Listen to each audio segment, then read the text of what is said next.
Vous suivez MBS TV Sénégal.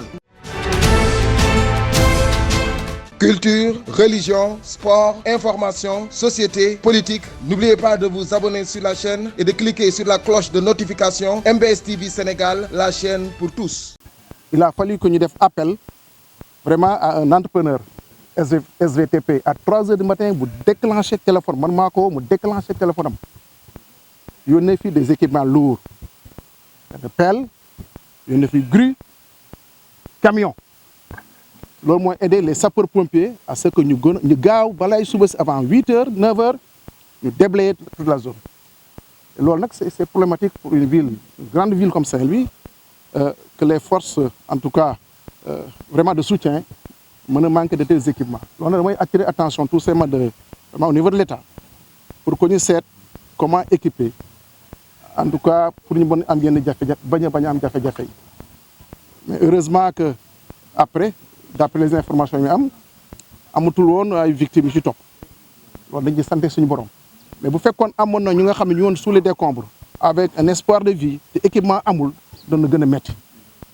Donc je tenais quand même, vraiment en tant que maire de la commune, franchement attirer l'attention de l'État sur ça. Comment mettre davantage de moyens importants, donc sapeurs-pompiers ou même le génie militaire, pour qu'en cas de situation bu amee, les interventions mën am dans les règles de l'art.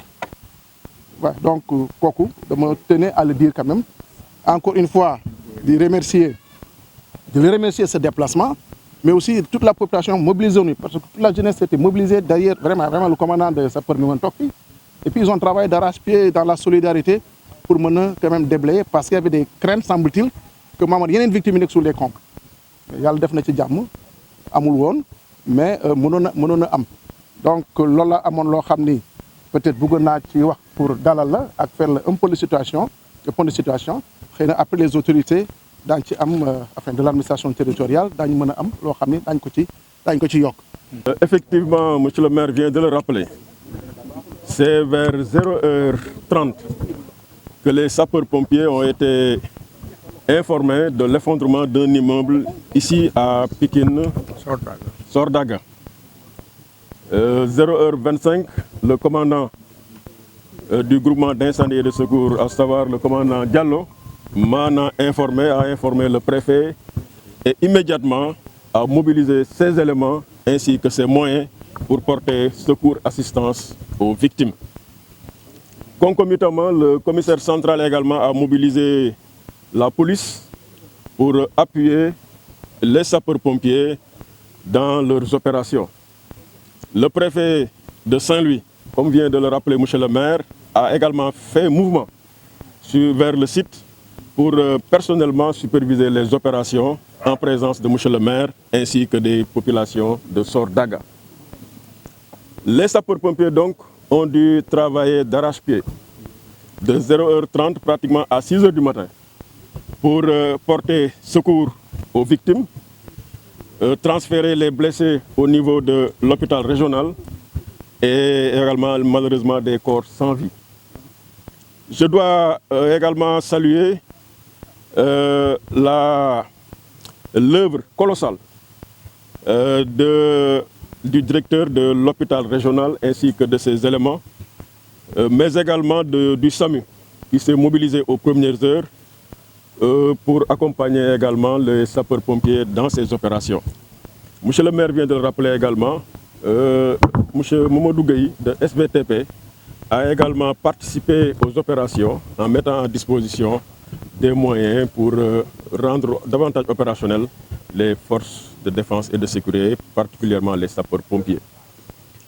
Alors malheureusement, il y a eu des victimes. Nous avons décompté 8 victimes. Dans un premier temps, 4 personnes décédées, donc 4 corps sans vie et 4 blessés. Malheureusement, c'est ce matin même qu'on nous a informé du décès d'un des blessés. Ce qui porte le bilan donc à 5 corps sans vie et 3 blessés.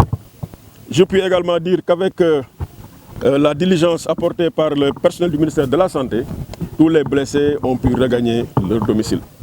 Et parmi ces blessés, il y a le propriétaire de la maison, donc de l'immeuble, ainsi que son épouse. Et malheureusement également, dans cette affaire-là, dans cet incident, il a malheureusement perdu 2 de ses enfants ainsi qu'un enfant qu'on lui avait confié. Les 2 autres personnes décédées étant des locataires d'après les informations qu'on a portées à notre attention. Le service de l'action sociale, sous la conduite de Aliou Diagueye, a démarré également les enquêtes sociales et a pu cerner le sinistre dans sa globalité ainsi que ses répercussions d'ordre social. En plus des pertes en vies humaines, effectivement, le propriétaire a perdu son immeuble. Mais également dans le voisinage, il y a eu des répercussions sur les bâtiments et on signale également qu'il y a eu quelques dégâts au niveau du voisinage, ainsi que quelques blessés. Aujourd'hui également, les besoins ont été identifiés. Il s'agit d'un accompagnement évidemment financier, d'un accompagnement psychosocial, mais également d'un accompagnement global du quartier en termes de restructuration, en termes d'assainissement, mais également en termes de surveillance par rapport à certaines pratiques. Pour ce qui concerne l'origine du sinistre, le commissaire central a déjà ouvert une enquête et au terme de l'enquête, on saura exactement ce qui est à l'origine de ce sinistre, même si nous avons quand même une petite idée de ce qui pourrait être l'origine de l'incident. Globalement, monsieur le ministre, c'est ce qui s'est passé ici et je dois me féliciter de la mobilisation collective, spontanée, de l'ensemble des services de l'État. jaajëfal leen ci teewlu bi fàttali leen ngeen abonné ba ci cloche de notification bi ngir dara bañ leen rëccu ci suñuy programme